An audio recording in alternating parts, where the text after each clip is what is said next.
Buenos días, Español 3. Hoy vamos a charlar sobre la gramática de esta semana. Esta semana vamos a charlar sobre el subjuntivo, shocking, con aunque, ¿ok? So, amigos, por favor, lo siento in advance for my pre-written notes, ¿sí? Basically, with this grammar concept, it's the subjunctive as we've seen it, but there's a couple of little twists and turns. Not too bad. No te preocupes, por favor. Okay, I have my helpers here today. Brycey, say hi. Brindley, say hi. So we're going to try to get through this the best we can. Thank you for your patience in advance. Again, we are going to have a familia meeting on Thursday. So if this is totally crazy, feel free to log in, text me, call me, email me. We'll figure it out, okay? Mommy's teaching, okay? All right. So, el subjuntivo con aunque. So básicamente, what we have here with the subjunctive with aunque means although. So a couple things of note, and I'll zoom in just a bit here that you can see. We have no weirdo, and we don't require a change of subject, okay? So let's take a look. The subjunctive, which I have outlined in orange, and when we talk about the rest of this, we are going to see the subjunctive examples in orange, okay? So the subjunctive or the indicative in this purpley color. So again, Senora will color code some of these examples with the purple. I'm sorry, take two, because my little friend is just like having his little feeling some type of way. Take two. Okay, so picking up right here. The subjunctive or the indicative may follow the conjunction aunque depending on the meaning of the sentence. Good news, there's no way you can really screw this up.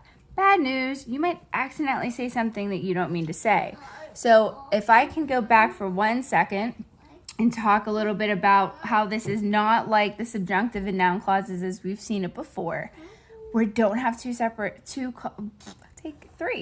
We don't have two clauses separated by K. We have two clauses separated by aunque. You don't need a switch of subject. The first clause does not need to contain weirdo. It's just going to put a little color on what you're trying to say, so to speak. So coming back to these fabulous marker written notes. So, for example, basically if the information after aunque is a reality, you are going to use the indicative. If the information after aunque is a possibility, you would use the subjunctive.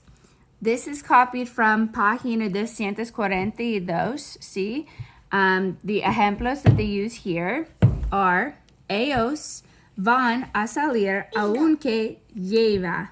I don't know if you can see that. It's LLUEVA. That is supposed to be my subjunctive highlight there. So it's what this sentence is saying is it's not raining right now in this moment. But even if it were to rain, even if it's a possibility that it's raining, they are still going out. The second sentence says, ellos van a salir aunque llueve. It's raining right now, and we're still going out. It's a tiny bit of difference here. And I think one of the hard parts, if we were in La Clase de Español, what we might, struggle with is, Senora, how does it translate? Well, in English, you guys, there is no mariachi band. We talked about this. There is no mariachi band for the subjunctive, so to speak. We want this big difference in translation, but in Español, it's just so flipping beautiful. We don't have that mariachi band of the difference. So, por favor, that looks good, Bryn. You can wear that. That's fine.